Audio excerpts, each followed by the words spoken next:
Shop Plato's Closet tax-free August 2nd through 4th for back-to-school styles. We sell the trendy, gently used styles you need to make a difference in the world and in your wallet for back-to-school shopping. Save up to 70% off regular retail prices by choosing recycled styles. Save even more when you shop tax-free this weekend. Make a change that others can respect and repeat. Shop Plato's Closet in North Charleston and West Ashley this year for your back-to-school looks. Plato's Closet, located in West Ashley on Sam Rittenberg Boulevard and North Charleston on Rivers Avenue. Ladies and gentlemen, thank you for listening. Thank you for downloading. And thank you for subscribing to the latest edition of the 12 Kyle podcast. I am your boy, 12 Kyle. Man, check this out. On this episode, what I want to do is I want to offer a bit of advice to one Aubrey Drake Graham. Now, if you've been following me and you follow this podcast, you know I hardly ever talk about current events. But, on this episode, I will.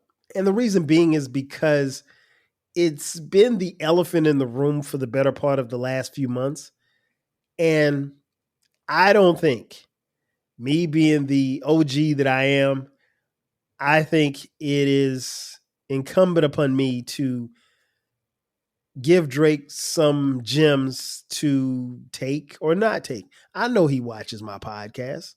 And full disclosure, I know you see this t-shirt that I'm wearing, which is the Good Kid, Mad City's album cover, which is a phenomenal album, by the way.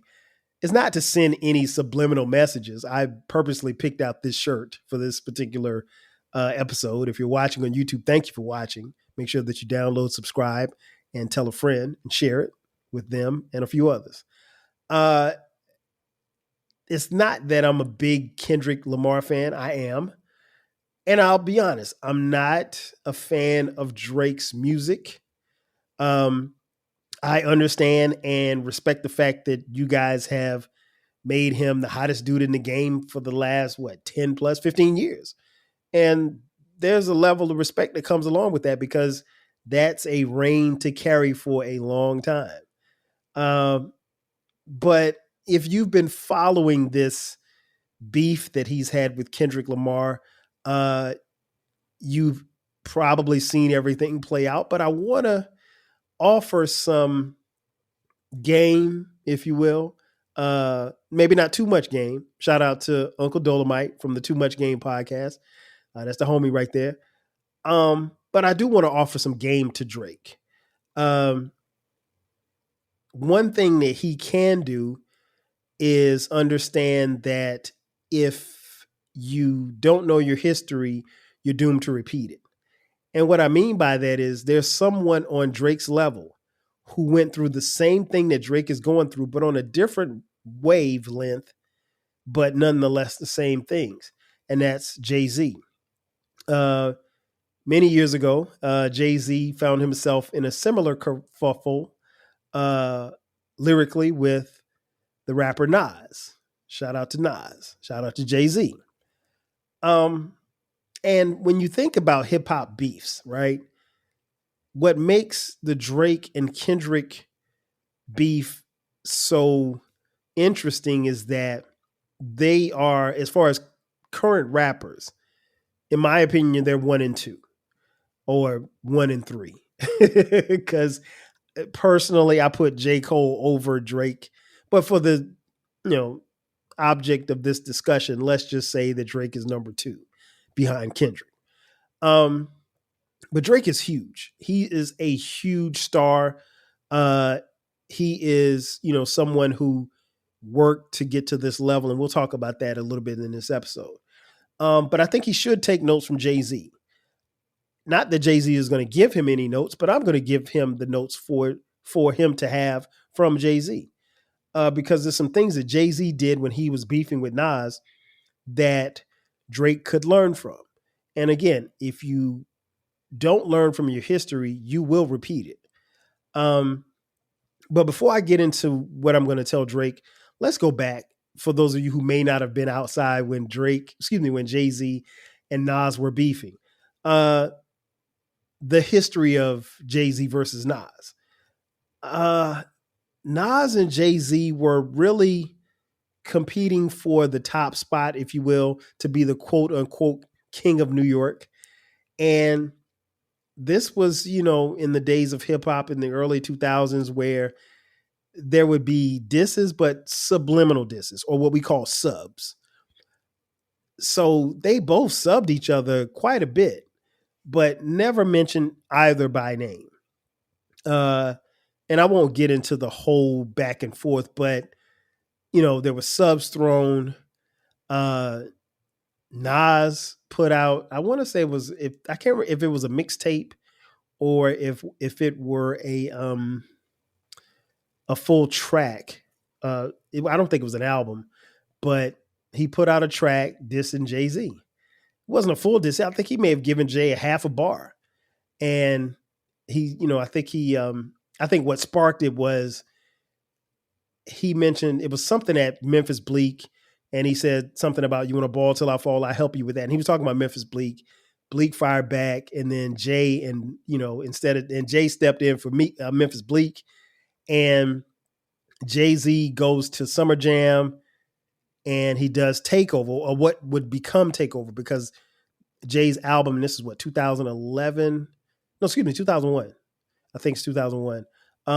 The album hadn't come out yet. He does the first verse, and it's directed at Prodigy, the late Prodigy from Mobb Deep, rest in peace.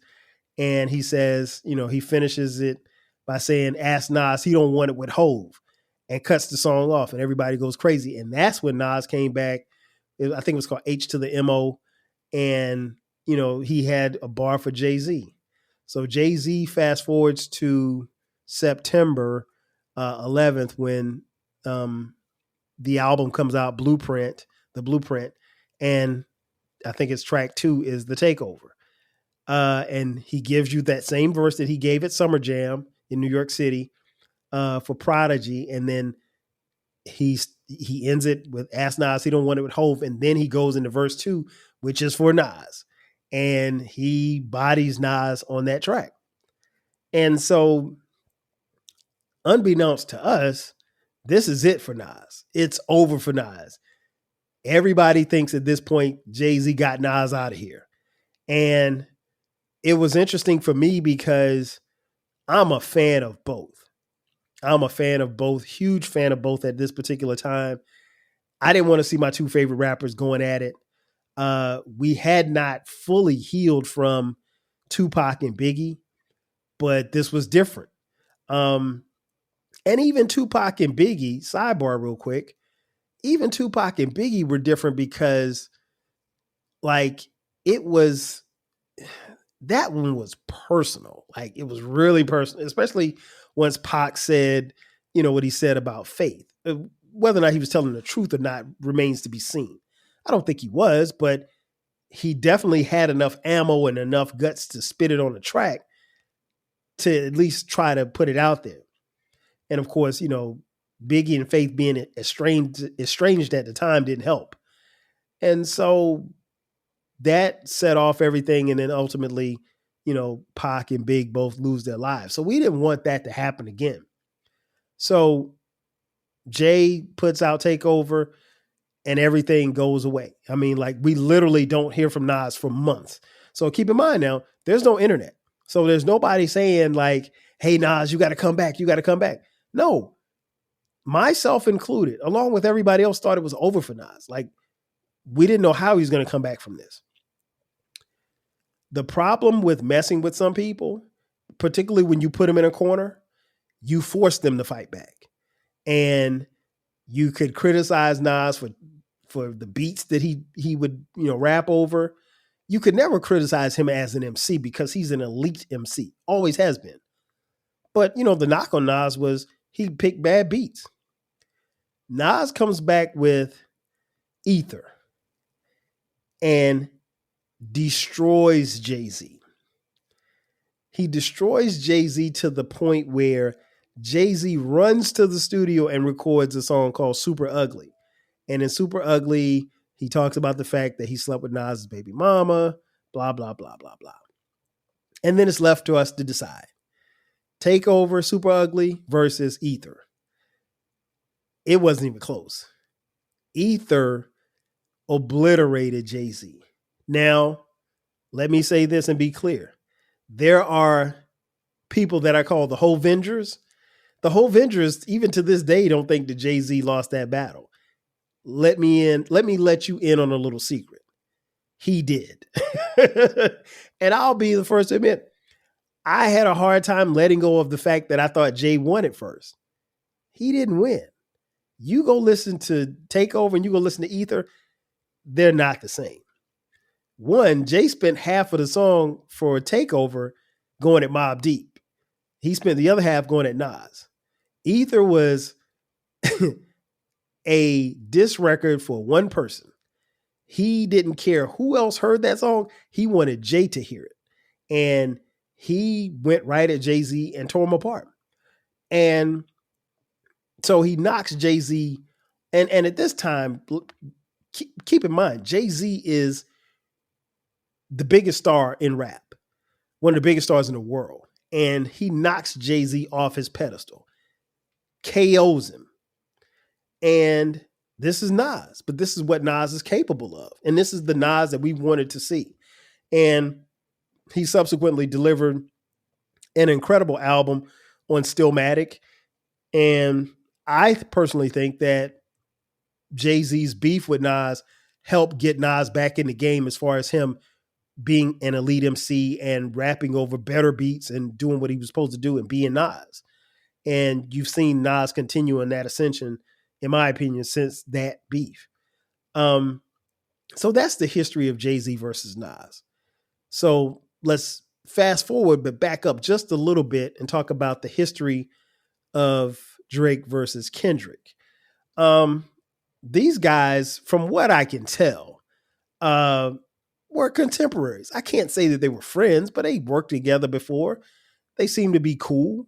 I don't know if they're the type that would go have a beer together, but they seem, at least from the outside looking in, they seem to be cool. Now, Drake, Kendrick Lamar, and J. Cole have different relationships. I think Drake and J. Cole are very close. I think Kendrick Lamar and J. Cole are cool, very cordial. They talked about maybe doing music together. And then things weren't cool. So let me give you a brief timeline. On March 22nd, a song by Future, Metro Boomin, with a guest verse from Kendrick Lamar called Like That drops on March 22nd, 2024. And of course, in the song, Kendrick Lamar claims, fuck the big three, it's just big me.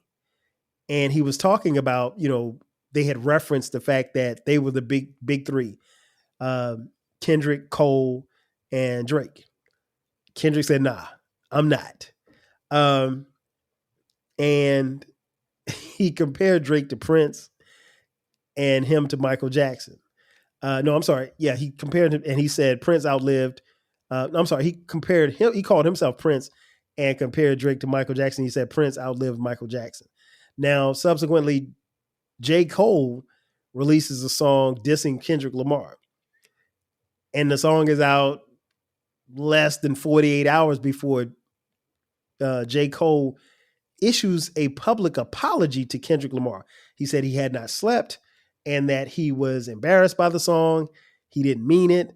And he said, hey, if you want to diss me, take your best shot. I'm not, this ain't what I'm going to do. This ain't what I'm about.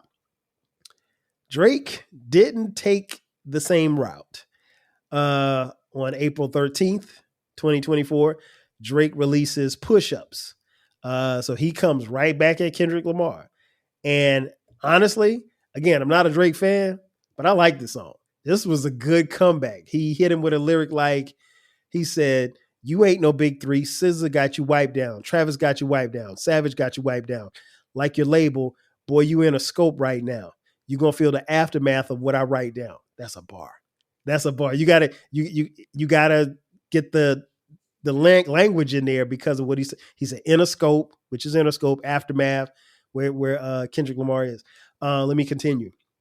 And you're gonna feel the aftermath of what I write down. I'm at the top of the mountain, so you tight right now. You just have to, just have to talk with your ass. I had to hike down. Big difference between Mike and Mike now. And he goes on to diss him about, him being on records with pop stars like Maroon 5 and Taylor Swift. And then he also threw a stray at Rick Ross, and Rick Ross jumped into it. And, Rick Ross released a song about Drake's abs and him getting a BBL. But that's another story for another day. Drake comes back. So the Push-Ups was released April 13th. Drake comes back on April 19th with the Tailor-Made Freestyle.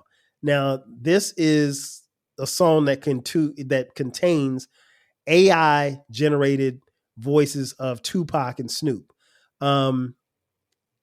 Tupac's estate eventually told them to take it down, a cease and desist. So it was taking off all streaming platforms. And while from what I remember about the song, it was okay. Using AI voices was whack. I didn't like it at all. I thought Drake was kind of reaching. I think he should have, done a better job. But that's, again, we're not here to critique the songs. I'm just taking you through the history. Kendrick Lamar comes back on April 30th and releases Euphoria. Euphoria is about 6 minutes long, and he scorches Drake. He goes in on Drake on everything. I'm not going to read it. Y'all heard the song. Go listen to it if you haven't. Then May 3rd, Kendrick Lamar comes back with 616 in LA, making fun of Drake's penchant for using time and locations in songs. This song's come just days after he had dropped Euphoria. And that was his attempt to go back to back. And in that particular song, he actually makes a point. He says, "Have you ever thought that OVO was working for me? Fake bully? I hate bullies. You must be a terrible person.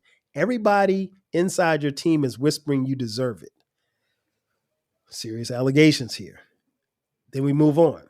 May 3rd, Drake comes back with Family Matters, an 8-minute track where he talks about Kendrick Lamar's fiance, Whitney Alford, alleging infidelity. He also alleged that he beat up his old lady. He said, "I'm on some Bobby shit. I want to know what Whitney need." And then he said, "When you put your hands on your girls, is it self-defense because she's bigger than you?" Another jab at Kendrick's height, which I thought was funny. But, this was a very good song. And I think it showed that Drake was coming back, but the song was short-lived because about 40 minutes later, Kendrick releases Meet the Grams on May 4th. He didn't give Drake any time for that song to sit. Just as people were listening to it, he comes back and Kendrick addresses the entire Graham family, from Drake's mom to his dad to Drake's son Adonis. And he also alleges that Drake has a secret child, which is something that we've heard before. Goes in on him. Not even the next day. Later that day, May 4th, Kendrick drops Not Like Us. Meet the Grams was brutal, but not like this. He makes very damning accusations that Drake is a pedophile, and he also makes a bop, which is something that Kendrick Lamar is not known for. And this song takes off and spreads like wildfire, and we'll talk about that in just a second. Drake follows up on May 5th, which is the next day, with The Heart Part 6. Drake basically says on this song is that, the allegations of a secret child, you got to find it. You got to show that to me. We put that out there just so you could see, so you could run with it. He pretty much waves the white flag. I think by this time we know that it's over, right? But it ain't over. Kendrick Lamar has a pop out on Juneteenth, at the Fabulous Forum in Inglewood, California. Everybody's there. Kendrick Lamar's set starts off with Euphoria. And he actually changed a lyric in Euphoria. He said, "Give me Tupac's ring back and I might give you a little respect." He changed that part of one of the verses. But the pop out was crazy. And of course, at the pop out, he performed Not Like Us. Back to school savings are officially in session at Tanger Outlets. Shop tax-free August 2nd through 6th and save up to 70% off the latest school styles. The best of apparel, footwear, accessories, and more. Save at Nike Factory Store, American Eagle, Gap Outlet, Crocs, Under Armour, Banana Republic Factory, and hundreds more. There's always something happening. Discover the latest fun and events all season long. Tanger Outlets, your savings destination. Not once, not twice, not 3 times, not 4 times, but 5 times. And then they played it when they left the arena. So the song got played 6 times. And of course, there were gangbangers from every set in damn near LA. Basketball players, any and everybody was on that stage, and the pop out was crazy. I watched it live. It's one of the best things I've seen all year. And we were all talking about it. But Kendrick wasn't done. July 4th, Independence Day in this country, he drops the Not Like Us video. The video features Dave Free, and Drake had alleged in one of the songs that Dave Free, Kendrick's homeboy, was the father of one of Kendrick's kids. Not true. Well, the thing about diss records is there's not a lot of truth in the stuff that gets said. I mean, I think that's one of the things that some of the fans got twisted. Like, most of the stuff that's said in a diss record isn't true. It's just how you go along with it and how clever they make it or how believable they make it. So there's a lot of different Easter eggs and hidden messages in that particular video. But the closeout part of the video is Kendrick's fiance and children dancing, crip walking, sea walking, whatever you want to call it, or maybe blood walking. I don't know. To Not Like Us at the end of the video. Perfect. This song is everywhere. And again, Drake, there's nothing Drake can do. Not Like Us is a song that becomes a smash that actually is calling Drake a pedophile. It's bad. So that's the history of Kendrick versus Drake. So now let's go back to the subject at hand. What note should Drake take from Jay-Z? First note, understand that you underestimated your opponent. I think that's very key. Jay-Z underestimated Nas. Jay-Z knows or knew that Nas was an incredible MC. I don't think that goes without saying. I don't think anybody could have gone into that Jay-Z versus Nas battle and said that Nas wasn't an elite MC. But Jay-Z, sitting on the horse that he sat on, underestimated Nas. He underestimated that he, in creating Takeover, he pushed Nas into a corner. And he caused and made Nas fight back. And when you push people into corners, you don't know how they're going to respond. That's some game for you, because in life, when you push people into corners, you don't know how they're going to respond. Some people will go into a corner and cry and they will shrivel up.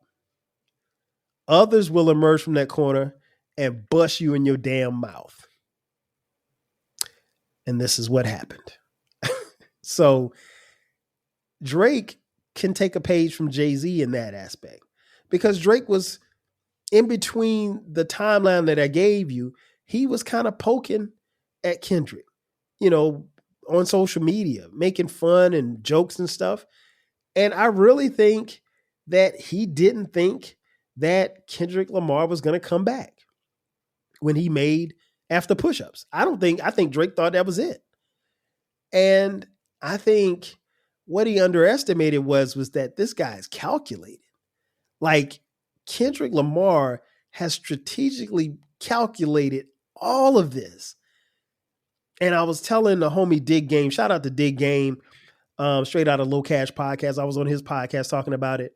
I think Drake, in the Family Matters song, he shot a video for it, and they had the van from or at least a make-believe van from the album cover from Good Kid, Mad City. And so he's doing all of these things, and Kendrick somehow gets the intel or whatever. I don't know how he gets this information, but he has this information. And Kendrick, he's plotting and planning. And he's making songs while all of this stuff is going on. While Drake is making social media memes, Kendrick is preparing himself for this battle. And Drake underestimated him. And I think Jay-Z did the same thing. So that's something that he could definitely learn. Don't underestimate your opponent. Understand that they're just as capable as you are of, throwing a haymaker. Point 2. Understand that you lost, but don't admit it publicly. This is very interesting, and I don't want you to lose this. To my knowledge, and I've seen a lot of interviews, Jay-Z has never admitted publicly that he lost to Nas. If you're familiar, Jay-Z and Nas both sat down with Sway from Sway in the Morning and Touré, the hip-hop journalist Touré. And both had, talked about their sides and where they were coming from and why they because at this point, they were coming back together. They had already performed and showed up at I can't remember the name of the concert, but they showed up together at a concert and they stood on stage and people went crazy because we'd never seen Jay-Z and Nas. And this was at the end of the beef. And then they come and they do these interviews. But Jay-Z has never admitted publicly that he lost that battle. Again, the whole Vengers are going to tell you that Jay-Z didn't lose that battle. But all of us know Jay-Z lost that damn battle. So that's something that Drake can take from Jay-Z. Jay-Z has been able to maneuver and not ever publicly admit that he lost. And if I'm not mistaken, in the interview, they were asked that, and I think they both said that they won. Now, Nas knows he won. So he ain't got nothing to be ashamed of. Jay, you know damn well you didn't win that battle. Because if you felt like you won, then you would have never recorded Super Ugly. And you admitted yourself that your mother told you, hey, man, that's too much. Cut it out. Grow up. He by his own admission, his mom said, nah, you can't do this. You're not about to do this. I ain't raised you to do this. And so when your mama tell you out of pocket, you really out of pocket, right? So I think that's a thing that Drake can do. You can be candid about it. You can have interviews about it, but you don't have to ever publicly admit that you lost. Jay found a way. I think Drake can too. Next thing. Drake, I think one thing you should do is be quiet. If you're quiet, you allow time to happen. And when time happens, people move on.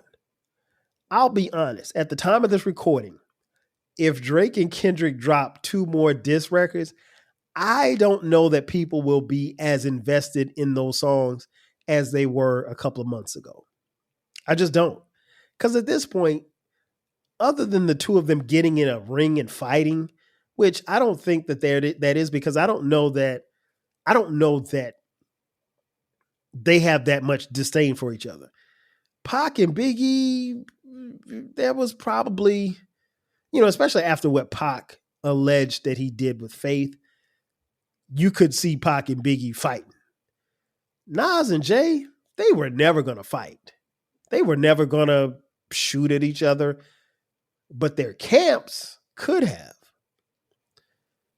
One other beef that I know that happened in hip hop was, 50 Cent and Ja Rule. 50 Cent and Ja Rule genuinely don't like each other. And they have a history all the way back to some street shit. And they've been in a physical fist fight before. So those two is on site, like if they see each other. But they may be the only two in hip hop that I think literally would come to blows if they came face to face with each other. Fortunately, they haven't. all these years, and they probably won't. But I think the thing that I would tell Drake right now is just be quiet. Time will allow this to pass. One thing we do know about time is that after a while, people don't care as much. And when they're not caring, when you're not in their face about it, they're not worried about it. And then so that can allow Drake to come out and make, another song or another album and, not even mention it and just keep going. But if you're on social media and you're still making memes and stuff about Kendrick, you don't want to poke that man again, because at this point, there's no telling what he knows or what he will say about you. I don't know at this point. I don't know what he knows. I just know he's very calculated. And I don't think that there's been enough in this beef that it would kill Drake's career, because I don't think that's possible at this point. Not right now. Now, if these allegations to him being a pedophile come out, if there's some seriousness to that, that could kill his career. But then again, maybe not. Some of y'all still listen to R. Kelly. He's a pedophile. So what? Let's move on. The next thing that he can do where he can learn from Jay-Z is, and this is going to be difficult, if he could do what Jay-Z did with Nas. Jay-Z and Nas came to some type of agreement. And I don't know this as fact, but I just know this because it hasn't happened. But after they squashed their beef, they stopped performing those diss records. So if you go to a Nas concert, you won't hear Ether. If you go to a Jay-Z concert, you won't hear Takeover. I'm assuming that they agreed on that, and that's where they are. Here's the problem with that. That's easier said than done. You may be able to get Kendrick from performing Euphoria. He may agree not to perform 616 in LA. He may agree to never perform Meet the Grams. But Not Like Us, I don't know. Because that song is a bop. It's a banger. And Kendrick Lamar, here's where he flipped the script. Not Like Us is more of a song that we would have expected from Drake, not from Kendrick. That's where he got him. And so this song has gained so much momentum. And even when you think the momentum is dying down, it comes back up. He releases a video. Millions of people have seen this video. And guess what? At the time of this recording, school's about to start. Guess what? Every high school and college band will be playing this fall. Not Like Us. It's an anthem. And you really have people as young as 5 years old saying, A minor. The world is singing along, calling you a pedophile. I would want anybody to not perform that song. And there's no way that Drake can get away from this song because we hear it every single day. I was watching the NBA playoffs and they were going into commercial playing that song. There are DJs that are playing it constantly. And what happens is when the DJ plays it, the club gets turned up. And what happens? Everybody pulls out their cell phone and they're recording themselves. And it's a thing. You can't stop DJs from playing it, but nobody played Takeover in the club. Nobody played Ether in the club. Nobody played No Vaseline in the club. Hit 'em up, yeah, it got some spins, but it wasn't a bop like this. So regardless of whether or not you like Not Like Us or not, the song isn't going anywhere anytime soon. So my advice, where he could take a page from Jay-Z, get Kendrick Lamar to agree to not do the song ever again. I don't know if that's going to happen. That's a tough ask because, again, it's easy to ask Nas not to perform Ether. It's easy to ask Jay not to perform Takeover. To ask K-Dot not to perform Not Like Us, I don't know. And the last thing that I'll say that he could, where Drake could take notes from Jay-Z is to piece it up. Just piece it up. Maybe not now. Maybe not a year from now. Maybe 5, 7 years from now. Piece it up. Piece it up. Go have a sit down with, I don't know, Charlemagne or somebody, and just piece it up. And just agree to move on and sit. Maybe you can sit back and laugh and have a good time and be cool. Maybe, just maybe even record something together. And, that way show the world that, it was a moment, it was a time, but you move on. And it's capable. It's happened. I mean, Ice Cube tore up NWA, literally and figuratively. And Ice Cube and Dre are cool to this day. So is MC Ren and Yella. It happens. I mean, Jay and Nas pieced it up. They did a couple of songs together. Nas actually partnered with Jay-Z and, came over to Def Jam when Jay-Z was the president. Now, key word, partnered. He didn't sign to Def Jam. He partnered with Def Jam. There's a difference. So even in saying that, it can happen. Biggie and Tupac never got a chance to piece it up. I'm hopeful that that's something that can happen. I don't know how likely it is, but, words hurt. Feelings get hurt. Pride gets hurt. But after a while, it's just words. Nobody got punched. Nobody got shot. Nobody got beat down. At least nobody of relevance. I think Rick Ross got punched, but that was something. I'm talking about these two guys. I ain't talking about nobody else. But, it can happen. Piece it up 5 to 7 years from now. Like I said, maybe you work together. Maybe you do an interview or maybe you join up and y'all do a concert together. Who knows? Get money together. It's possible. In conclusion, I think Drake really should take some notes from Jay-Z. I think Jay-Z has laid the blueprint, no pun intended, for this. But I think it's very important to do that and move on. Because ultimately Drake lost, again, because he lost to Pusha T. Now, you could say what you want. You could say, well, Pusha, hit below the belt. But I mean, this was dirty. This was nasty. I mean, children are involved. Women are involved. And I mean, that wasn't supposed to be a part of hip hop beefs. But here's the thing. Kendrick said in the song, this is a friendly fade. You can keep it that way. But, when you mention woman's name, all bets are off. Drake did the same thing with Pusha T. He mentioned his fiance. And the next thing you know, Pusha T finds out about a son that none of us knew about. It happens.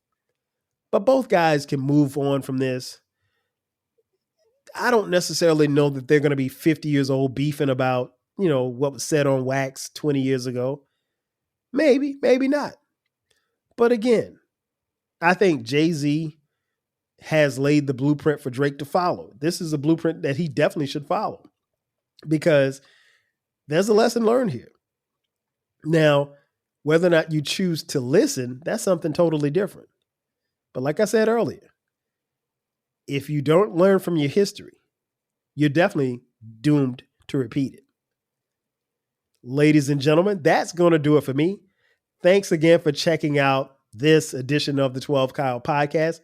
Be sure to subscribe to the podcast. The podcast drops every Thursday, every Sunday at midnight. You can find the podcast on any platform, any streaming platform is where you can find the podcast. Wherever you get your podcast, that's where the 12 Kyle podcast is. If you're on YouTube, thank you for watching on YouTube. First and foremost, be sure to subscribe. The great thing about our YouTube channel is that we not only offer the video, but we also offer audio as well. And share it with your friends and leave comments. I'll take comments. Love comments. And I do respond back. If you're on social media, follow me on social media at 12 Kyle, at 12 Kyle Podcast on Twitter X, Instagram, Facebook, Threads, what else? TikTok. We have a TikTok page on TikTok at 12 Kyle Podcast. If you feel so inclined, you want to throw some money our way, we'll take it. If you look in the description box, there's a link for merch. We got 12 Kyle Podcast t-shirts, hoodies, mugs, posters, you name it, for a very low price. You can also contribute to the podcast financially. Cash App, $TWELVEKYLE. Again, that's going to do it for me. I am your boy 12 Kyle, and this has been another edition of the 12 Kyle Podcast. I'll catch you guys next time. 5 G's.